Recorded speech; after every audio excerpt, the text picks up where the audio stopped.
अस्सलामुअलैकुम and welcome class. मैं आपका टीचर मोहम्मद बिलाल। स्टूडेंट्स, हम डिस्कस कर रहे थे class first year mathematics exercise 9.2 इसके क्वेश्चन नंबर 3। इससे पहले वाले लेक्चर्स में हमने डिस्कस कर लिए थे। आज के लेक्चर में हम क्वेश्चन नंबर 4 को डिस्कस करेंगे और बहुत डिटेल के साथ डिस्कस करेंगे। तो उम्मीद है कि आपको पहले वाले लेक्चर भी समझ आ रहे होंगे। अगर कोई भी बात आपको समझ ना आ रही हो, कोई भी क्वेश्चन हो आपके माइंड में, तो आप कमेंट करके मुझसे पूछ सकते हैं। तो आज का जो क्वेश्चन नंबर 4 है वो बिल्कुल उसमें क्वाड्रेंट्स वाला कंसेप्ट भी यूज होता है, जो कि हमने पहले वाले लेक्चर्स में डिस्कस किया था। क्वाड्रेंट्स का जो कंसेप्ट हमने डिस्कस किया था, हमने देखा था कि फर्स्ट क्वाड्रेंट में साइन, कोस, टेन और उनके reciprocal cosecant, secant and cot ये नेगेटिव होते हैं या पॉजिटिव होते हैं। इन क्वाड्रेंट्स का कंसेप्ट मैंने बड़ी डिटेल के साथ आप लोगों को समझाया था।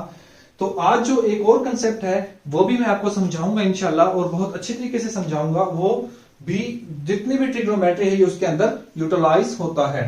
तो क्वाड्रेंट्स का जो कंसेप्ट हमने देखा था वो भी आज के क्वेश्चन में यूटिलाइज होगा, तो वो भी मैं साथ साथ आपको रिपीट करवाऊंगा।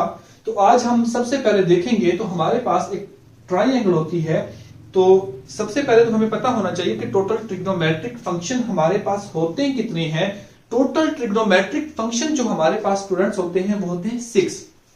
फर्स्ट होता है साइन थीटा, सेकंड होता है cos theta and third number पे होता है टेन थीटा।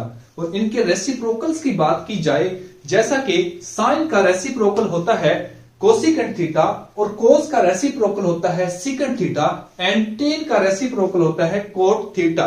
तो ये टोटल बन गया आपके पास 6 ट्रिग्नोमेट्रिक फंक्शन। ये मोस्ट इंपॉर्टेंट एमसीक्यूज भी है फॉर बोर्ड पेपर कि टोटल ट्रिग्नोमेट्रिक फंक्शन कितने होते हैं। तो टोटल ट्रिग्नोमेट्रिक फंक्शन आपके पास 6 होते हैं। तो बात करते हैं ट्राइंगल। हमारे पास एक सिंपल ट्राइंगल होती है, उसकी एक साइड होती है जिसको हम कहते हैं, जो कि बचपन से हम पढ़ते आ रहे हैं, क्लास मेरे ख्याल में 7-8 से ही चीजें हम पढ़ते आ रहे हैं। लेकिन हमें ये अच्छी तरह से याद क्यों नहीं हो सकती? क्योंकि हम इसको कंसेप्ट से याद नहीं करते, हम रट्टा लगाने की कोशिश करते हैं। और हम जानते हैं कि मैथ में रट्टा काम नहीं करता। जब तक आप किसी भी चीज का कंसेप्ट उसका क्लियर नहीं करेंगे तो बात नहीं बनेगी।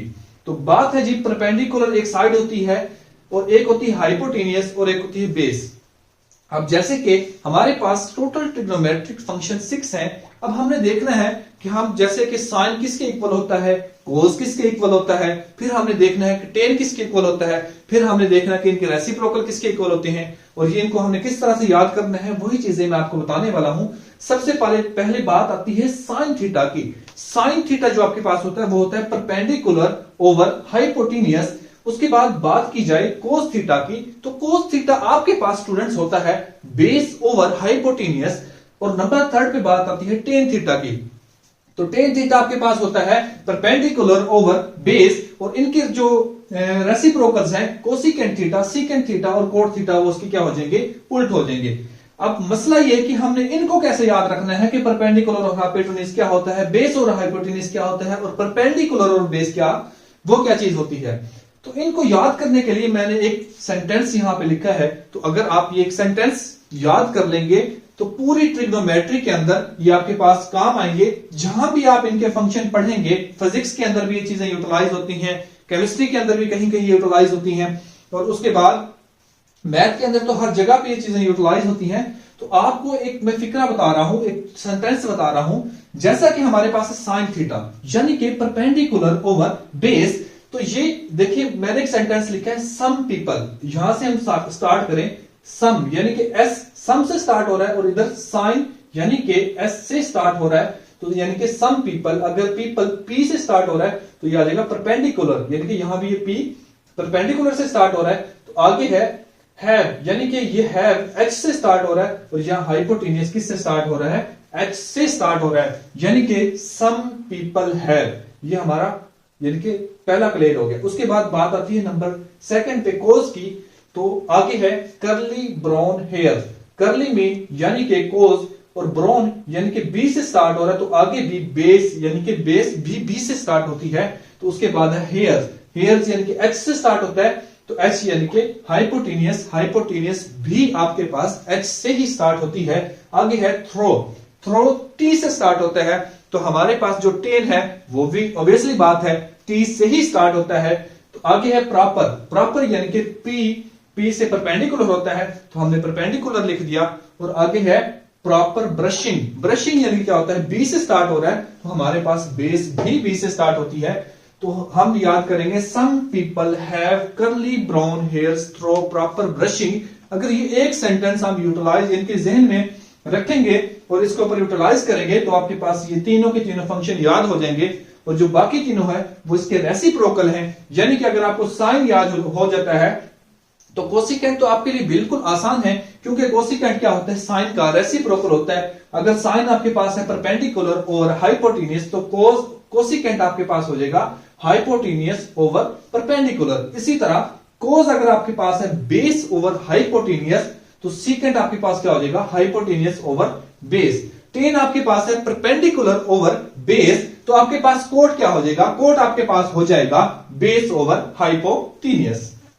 उम्मीद है कि चीजें आपको समझ आ गई होंगी।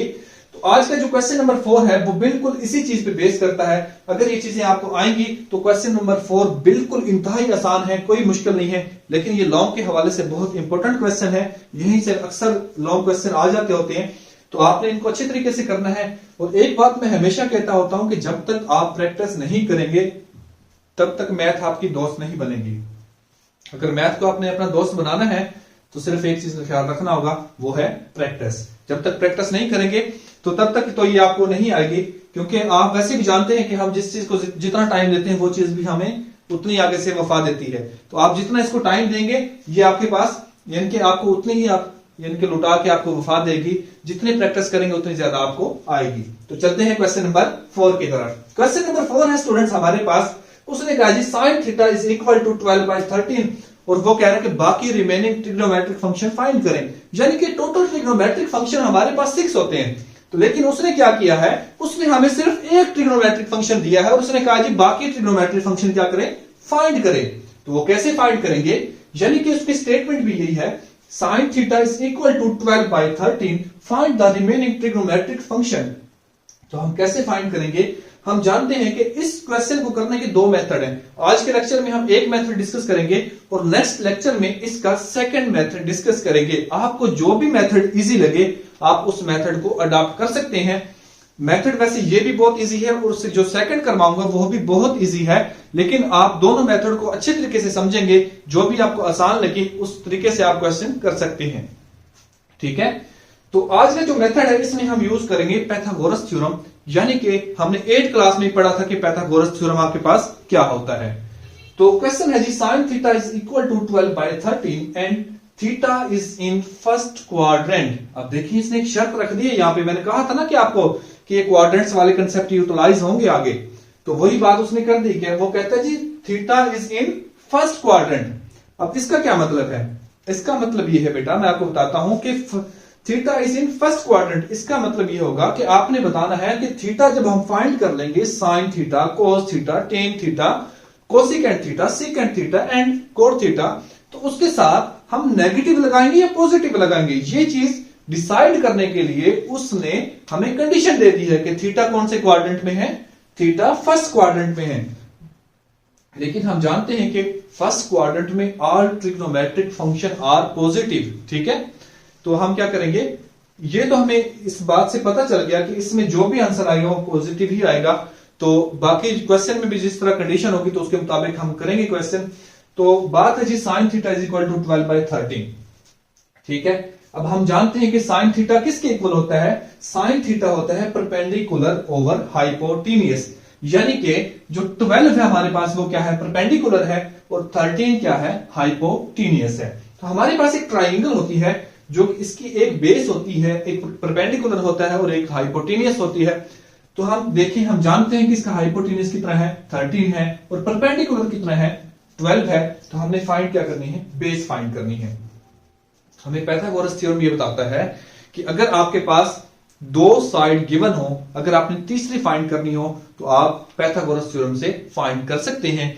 इसमें भी बिल्कुल सेम यही सीन है कि हमारे पास बेस नहीं है लेकिन परपेंडिकुलर भी गिवन है और क्या है, हाइपोटेन्यूज भी गिवन है। तो हमने बेस फाइंड करनी है तो पाइथागोरस थ्योरम लगाएंगे।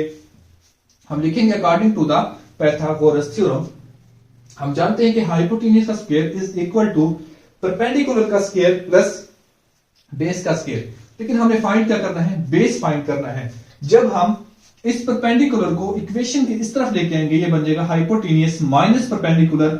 हम इसको अरेंज करके जब लिखेंगे, ये बन जाएगा बेस का square is equal to hypotenuse का स्क्वायर माइनस परपेंडिकुलर का स्क्वायर। तो ये बन जाएगा बेस का स्क्वायर। हम जानते हैं कि हमें हाइपोटेनियस भी दिया गया है, परपेंडिकुलर भी गिवन है। हाइपोटेनियस हमारे पास 13, हम लिख लेंगे 13 का स्क्वायर, और बेस क्या है हमारे पास, सॉरी परपेंडिकुलर क्या है, वो है जी 12। तो हम लिख लेंगे 12 का स्क्वायर एंड 13 का स्क्वायर। तो 13 का स्क्वायर जब स्टूडेंट्स हम लेते हैं, 13 को 13 के साथ जब मल्टीप्लाई करवाते हैं वो आपके पास होता है 169, और जब 12 को 12 के साथ मल्टीप्लाई करवाते हैं वो आपके पास होता है 144। तो हम लिख लेंगे 169 माइनस 144। जब इसको माइनस करवाएंगे 169 में से 144 को नेगेटिव करवाएंगे तो आपके पास आता है 25। ठीक है, लेकिन यहां पे हमारे पास आ रहा है बेस का स्क्वायर, हमने फाइंड करनी है के लिए बेस। आप जानते हैं कि बेस का जब स्क्वायर आ जाए किसी भी चीज का, स्क्वायर को खत्म करने के लिए हम क्या लेते हैं, स्क्वायर रूट लेते हैं। हमने भी वही काम किया, taking square root on both side. ये स्क्वायर और स्क्वायर रूट आपस में कैंसल आउट, तो आपके पास आ जाएगा 25 का स्क्वायर रूट। आप जानते हैं कि क्या होता है, प्लस माइनस 5 होता है। तो बेस इज इक्वल टू आ जाएगा प्लस माइनस 5। अब मैंने जो आपको क्वाड्रेंट्स की बात की थी वो यहां पे कंडीशन अप्लाई हो रही है। देखें बेस का जो हमारे पास आंसर आता है वो प्लस माइनस 5 आ रहा है, लेकिन हम क्या करेंगे, हम वो करेंगे प्लस का 5 टेक करेंगे। क्यों करेंगे, क्योंकि फर्स्ट क्वाड्रेंट में ऑल ट्रिग्नोमेट्रिक फंक्शन क्या होते हैं, पॉजिटिव होते हैं। तो बेस इज इक्वल टू आ जाएगा 5। अब हमारे पास परपेंडिकुलर भी आ गया है, बेस भी आ गई है और हाइपोटेनियस भी। अब हम बाकी फंक्शन आसानी से फाइंड कर सकते हैं। तो हम जानते हैं कि cos थीटा हमारे पास होता है बेस ओवर हाइपोटेनियस। बेस हमारे पास कितनी है, अभी हमने फाइंड की है 5 है, और हाइपोटेनियस कितना है 13 है। तो cos theta is equal to आ जाएगा 5/13। और tan हम जानते हैं कि tan थीटा किसके इक्वल होता है, परपेंडिकुलर ओवर बेस, ये है। तो परपेंडिकुलर हमारे पास है 12 और बेस हमने अभी फाइंड किया है 5, तो ये आ जाएगा 12/5। इसी तरह हमने अब फाइंड करना है कोसिकेंट यानी कि साइन का रेसिप्रोकल। तो साइन हमारे पास था 12/13, तो इसका उल्ट हो जाएगा, ये बन जाएगा 13/12। तो कोस हमारे पास आया था 5/13, तो हम इसका जब रेसिप्रोकल करेंगे तो आपके पास ये आ जाएगा 13/5। आगे हमारे पास है कोट थीटा। तो कोट हमने जब tan फाइंड किया था, tan हमारे पास आया था 12/5, लेकिन इसका जब रेसिप्रोकल लेंगे तो 5/12 हो जाएगा। ये हमारे पास क्या आ जाएगा, कोट थीटा आ जाएगा। उम्मीद है कि स्टूडेंट्स आपको ये क्वेश्चन समझ आ गया होगा। अगर कोई भी बात आपको समझ ना आ रही हो, कोई भी आपको प्रॉब्लम हो, तो आप मुझसे कमेंट करके पूछ सकते हैं। तो इसके आगे वाले लेक्चर में हम इसका इंशाल्लाह सेकंड मेथड डिस्कस करेंगे। तो तब तक के लिए अल्लाह हाफिज, खुदा आप सबको सलामत रखे, बेहद खुश रखे, अपने और अपने घर वालों का ख्याल रखिए। वस्सलाम।